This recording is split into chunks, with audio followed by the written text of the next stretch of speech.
Bismillahirrahmanirrahim. Assalamualaikum warahmatullahi wabarakatuh. Salam sehat, sejahtera, dan berbudaya.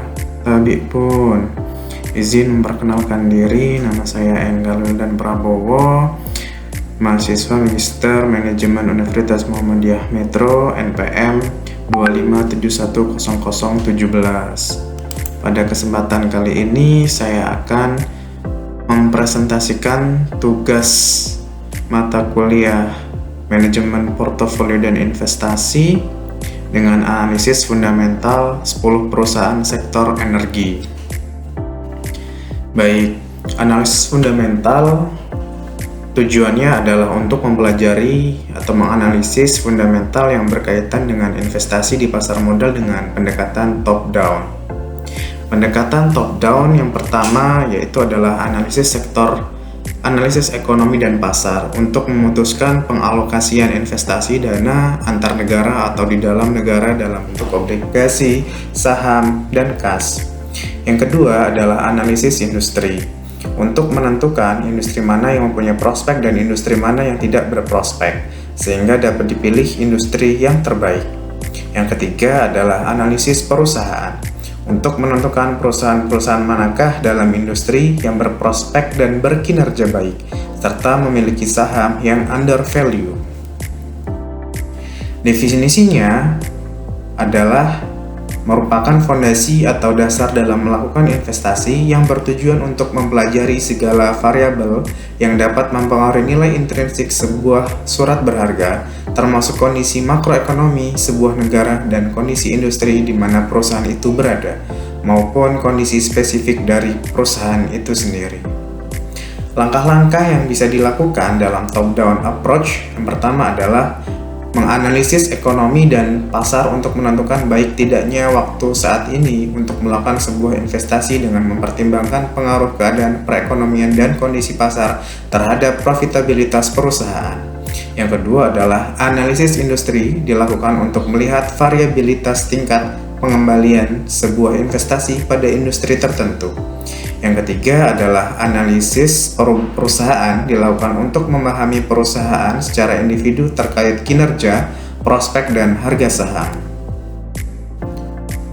PT Bukit Asam Tbk merupakan produsen batubara negara yang terintegrasi terkait dengan penambangan batubara, penjualan, dan logistik, dan memiliki anak usaha logistik atau transportasi terkait.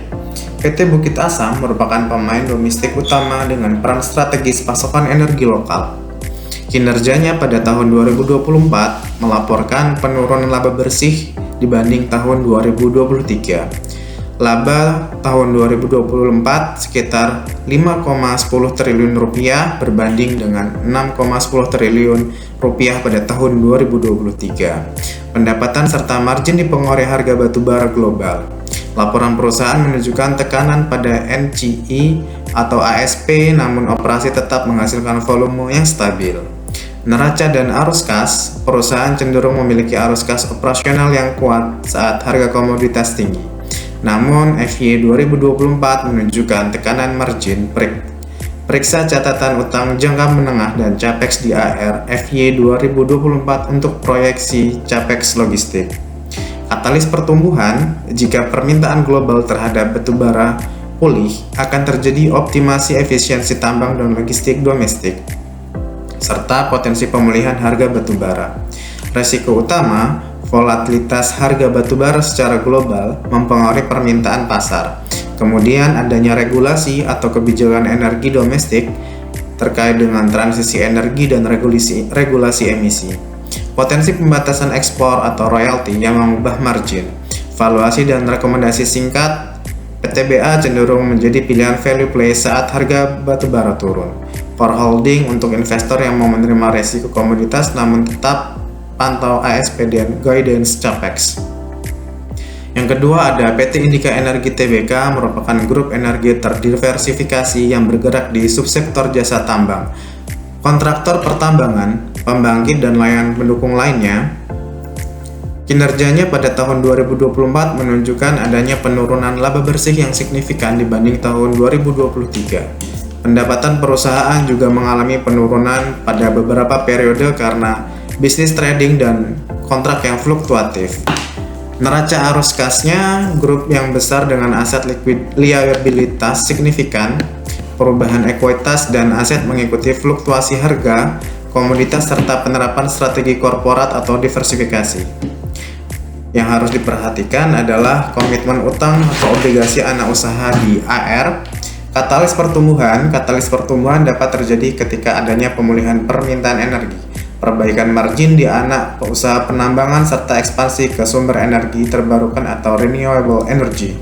Resiko utama perusahaan harus menghadapi kompleksitas integrasi anak usaha, leverage group, exposure siklus komoditas, dan risiko kontrak. Valuasi dan rekomendasi INDY lebih cocok untuk investor yang dapat melakukan due diligence mendalam terhadap anak-anak usaha. Sementara pada saat ini statusnya watch atau accumulate on weakness daripada buy tanpa bukti pemulihan laba.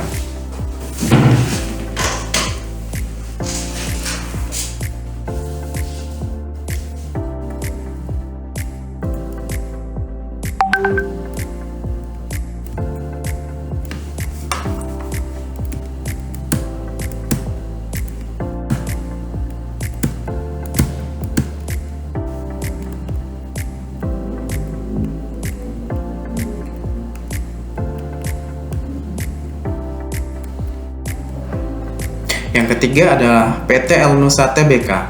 PT El Nusa merupakan perusahaan jasa migas, seismic drilling services, support, energy services, and logistics dengan kontrak jangka menengah dari perusahaan upstream.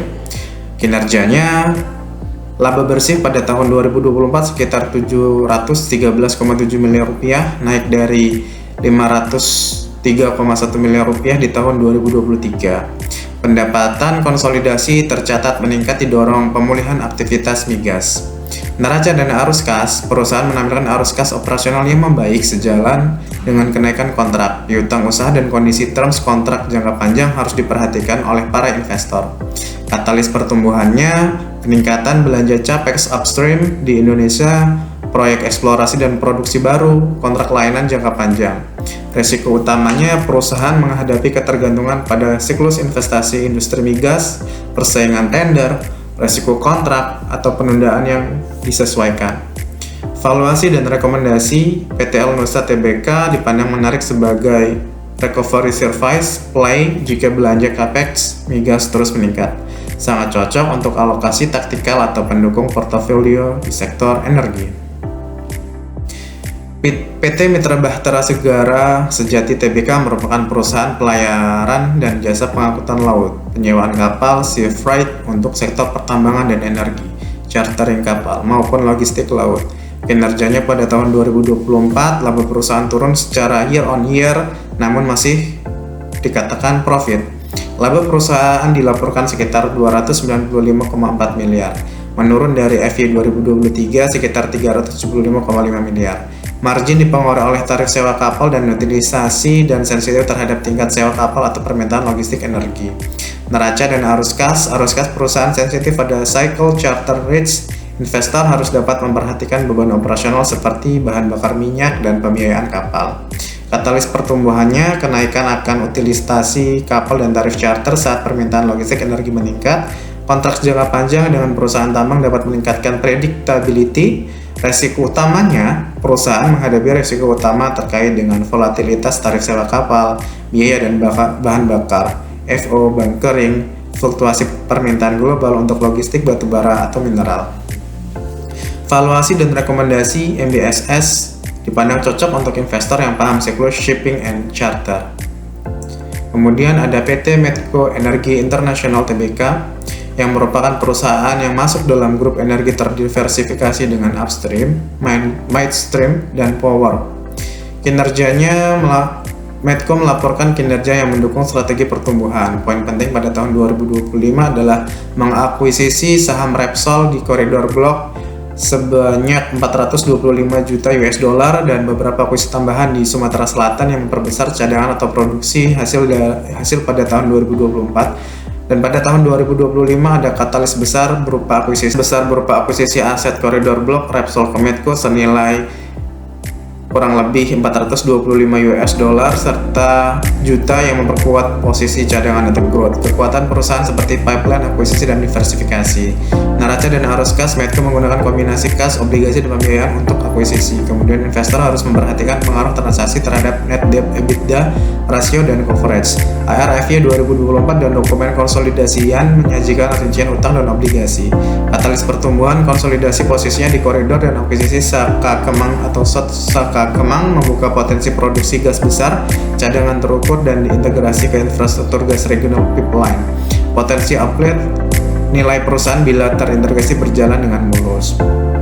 Risiko utamanya, perusahaan menghadapi risiko utama yaitu execution risk terhadap integrasi aset, persetujuan regulator, kebutuhan pendanaan, dan peningkatan leverage sementara pasca akuisisi, dan volatilitas harga minyak atau gas. Valuasi dan rekomendasi, Medco merupakan salah satu kandidat topik dengan growth plus exposure upstream. Jika investor nyaman dengan resiko akuisisi dan profil leverage, pantau update persetujuan akuisisi dan dampaknya pada net debt atau EBITDA. Kemudian ada PT Wintermar Offshore Marine Tbk yang merupakan operator vessel offshore dan jasa maritim untuk industri migas. Kinerja perusahaan ini mencatat laba bersih tahun 2024 membaik signifikan dibanding 2023. Laba 12M24 tercatat naik, yaitu tercatat sekitar 365,5 miliar. Naik dari FY 2023 sekitar 102,9 miliar rupiah. Hal tersebut menunjukkan perbaikan margin akibat kenaikan tarif charter dan utilisasi. Neraca arus kas, perusahaan memiliki fleet aset tetap besar dan sejalan dengan beban depresiasi. Sedangkan arus kas bergantung pada kontrak sewa, investor harus memperhatikan kebutuhan capex, fleet, dan kondisi pembiayaan kapal. Katalis pertumbuhannya, naiknya tarif charter dan utilisasi kapal, kemudian resiko bahan bakar dan permintaan migas offshore. Resiko utamanya, perusahaan menghadapi tantangan dan resiko utama seperti biaya bahan bakarnya serta biaya operasional, fluktuasi permintaan eksplorasi offshore, serta exposure terhadap siklus migas. Valuasi dan rekomendasi singkat, Wintermar dipandang menarik sebagai operational recovery play, sehingga cocok untuk investor yang percaya pada pemulihan atau kenaikan spending offshore. Namun para investor juga harus memperhatikan fleet utilization and backlog kontrak. PT Borneo Olah Sarana Sukses Tbk merupakan perusahaan pertambangan batubara yang relatif kecil atau baru dipublikasikan ke publik yang memproduksi dan menjual batubara kualitas tinggi untuk pasar ekspor atau regional. Neracanya, para investor harus memperhatikan cadangan tambang, biaya produksi per ton, dan kontrak offtake, karena biasanya perusahaan pertambangan skala menengah cenderung sensitif pada modal kerja dan pembiayaan. Modal bisnis tergantung produksi tambang dan harga batubara lokal. Katalis pertumbuhannya, permintaan premium coal di pasar Asia, produksi yang meningkat, kontrak jangka panjangnya. Resiko utama, perusahaan menghadapi risiko yaitu likuiditas, saham yang rendah, exposure harga batubara, hingga resiko operasional tambang. Untuk investasi jangka menengah atau pendek, investor harus melakukan due diligence secara lebih rinci. Valuasi dan rekomendasi, perusahaan ini cenderung lebih cocok bagi investor yang melakukan riset mendalam dan siap menerima risiko emiten kecil, bukan prioritas bagi investor yang mengutamakan likuiditas. Kemudian ada PT Astrido Nusantara Infrastruktur Tbk yang merupakan perusahaan bergerak di bidang infrastruktur pelabuhan, jasa logistik, serta proyek infrastruktur terkait. Kinerjanya, data konsolidasi dan laporan menunjukkan kegiatan investasi dan beberapa anak usaha baru dikonsolidasikan sejak 28 Juni 2024. Neraca dan arus kas pada perusahaan dengan proyek infrastruktur memerlukan capex besar dan berpotensi menyebabkan fluktuasi arus kas. Seorang investor harus memperhatikan backlog proyek, kontrak jangka waktu, dan working capital. Katalis pertumbuhan, realisasi kontrak proyek pelabuhan logistik, peningkatan throughput, peluang kerjasama pemerintah atau swasta di infrastruktur logistik, emiten skala menengah, dan kontrak proyek dan beberapa pendapatan proyek berulang. Resiko siklus proyek dan terlambat realisasi kontrak. Resiko utama, risikonya adalah realisasi proyek, delay cost overrun, pendanaan, capex, dan likuiditas saham. Valuasi dan rekomendasi untuk para investor harus memeriksa backlog dan timeline kontrak sebelum berinvestasi. Cocok untuk exposure jangka panjang ke sektor infrastruktur. Kemudian PT Adaro Minerals Indonesia Tbk merupakan produsen dan penjual batu bara metalurgikal dengan skala besar, bagian dari grup Adaro Ecosystem yang berorientasi ekspor ke pasar internasional seperti Jepang dan China. Bisnis perusahaan pertambangan mineral terkait batu bara nikel tergantung produknya. Kinerja ADMR melaporkan laba bersih sekitar 437 juta US dollar atau 7,10 triliun pada FY 2024, naik sedikit FY 2023. Produksi dan penjualan volume meningkat mendorong revenue meski ASP turun di sektor tertentu. Neraca dan arus kasnya, perusahaan ADMR merupakan perusahaan energi skala besar dengan arus kas yang kokoh ketika harga komoditas mendukung. Investor harus memperhatikan eksposur ekspor dan kuransi atau kontrak jangka panjangnya. Katalis pertumbuhan, peningkatan volume produksi, penetrasi pasar ekspor, efisiensi biaya produksi, dan diversifikasi produk, misalnya environment call. Risiko utama perusahaan menghadapi risiko utama seperti fluktuasi harga baru batubara metalurgikal, tarif pengiriman dan biaya inbound atau outbound, serta adanya regulasi kebijakan perdagangan royalti. Valuasi dan rekomendasi, ADMR adalah emiten besar dan liquid yang memberikan exposure komoditas batubara dengan rekam jejak yang stabil. Perusahaan ini dipandang sesuai untuk core commodities exposure. Investor dapat memantau ASP dan permintaan industri baja global. Kemudian ada PT Prima Andalan Mandiri Tbk MCOL, merupakan perusahaan pertambangan batubara Mandiri Coal dengan tambang di Nunukan, Kalimantan. Juga terlibat jasa kontraktor dan transport. Kinerjanya lebih bersih, FY 2024 dilaporkan sekitar 1,83 triliun, turun dari 3,51 triliun di 2023. Hal tersebut menunjukkan volatilitas laba karena harga dan biaya produksi. Neraca arus kas, investor harus dapat memperhatikan arus kas operasi piutang usaha dan kas yang menurun antara 2023 dan 2024 karena likuiditas dan dividen dapat terpengaruh. Katalis pertumbuhan ribuan harga batubara, efisiensi operasional, dan kontrak overtake. Resiko utama perusahaan menghadapi risiko utama yaitu harga batubara, resiko operasional tambang, dan exposure fiskal atau regulasi. Pengumuman dividen dan keputusan RUPS bisa mempengaruhi imbal hasil investor. Valuasi dan rekomendasi perusahaan seperti MCOL cocok sebagai exposure batubara yang lebih terfokus. Kemudian para investor harus dapat memperhatikan volatilitas IPS dan kebijakan dividennya. Setelah penjabaran tersebut, 3 rekomendasi perusahaan terbaik yang menurut saya adalah yang pertama ada Medco Energi International Tbk, Topik Growth dan Balance. Perusahaan diversified energi ini memiliki performa yang cukup oke dengan performa FY 2024 yang solid dan katalis nyata berupa akuisisi aset koridor blok Repsol yang meningkatkan cadangan atau growth pipeline. Hal ini mendukung outlook produksi dan arus kas di masa depan. Yang kedua ada PTBA, merupakan perusahaan yang relatif disebut sebagai pemain batubara besar yang terintegrasi dengan pasar domestik yang kuat. Meskipun laba pada tahun 2024 turun akibat harga batubara, perusahaan memiliki skala aset dan kepentingan strategis domestic supply. Penurunan laba memberi potensi valuasi yang menarik bila harga batubara rebound atau kinerja efisiensi berlanjut. Yang ketiga ada PT El Nusa Tbk, merupakan perusahaan sebagai penyedia jasa migas yang mendapat manfaat ketika belanja capex migas meningkat. Laporan perusahaan tahun 2024 menunjukkan pendapatan operasi yang mendukung stabilitas. Jika aktivitas eksplorasi dan produksi di Indonesia meningkat, PT El Nusa berpotensi naik lebih tinggi dari sektor. Simpulannya, berdasarkan analisis fundamental yang telah dijabarkan sebelumnya, terkait dengan analisis fundamental 10 emiten yang masuk dalam sektor energi, kemudian 3 dipilih rekomendasi emiten yang terbaik, maka dapat disimpulkan bahwa PT Medco Energi Tbk, PT Bukit Asam Tbk atau PTBA, dan PT El Nusa Tbk dari 10 emiten yang lain. Emiten-emiten dengan kapitalisasi besar serta data valuasi yang jelas antara lain PTBA, MEDC, ADMR, MCOL. Sementara itu, emiten yang memiliki likuiditas lebih rendah atau valuasi yang kurang transparan antara lain ELSA, WINS, MBSS, ASTR, BOSS, YNDY. Kemudian emiten yang masuk indeks besar dan sering dianalisis adalah PTBA, MEDC. Biasanya lebih mudah dibandingkan rasio PER atau PBV-nya oleh analis. Sarannya, berdasarkan simpulan yang telah diuraikan tersebut, penulis menyadari bahwa masih banyak terdapat kekurangan terhadap makalah ini. Oleh karena itu, dapat dihasilkan beberapa rekomendasi saran antara lain sebagai berikut. Yang pertama, harus menganalisis secara lebih mendalam terkait volatilitas harga komoditas batubara, minyak dan gas, termasuk cek perkiraan forecast harga di masa yang akan datang. Kemudian analisis secara lebih mendalam terkait dengan struktur utang atau leverage perusahaan tersebut dengan cara membandingkan DER ataupun interest coverage untuk perusahaan dengan akuisisi besar seperti PT Medco Energi, PTBK. Dibutuhkan pemeriksaan pada dampak net debt atau EBITDA.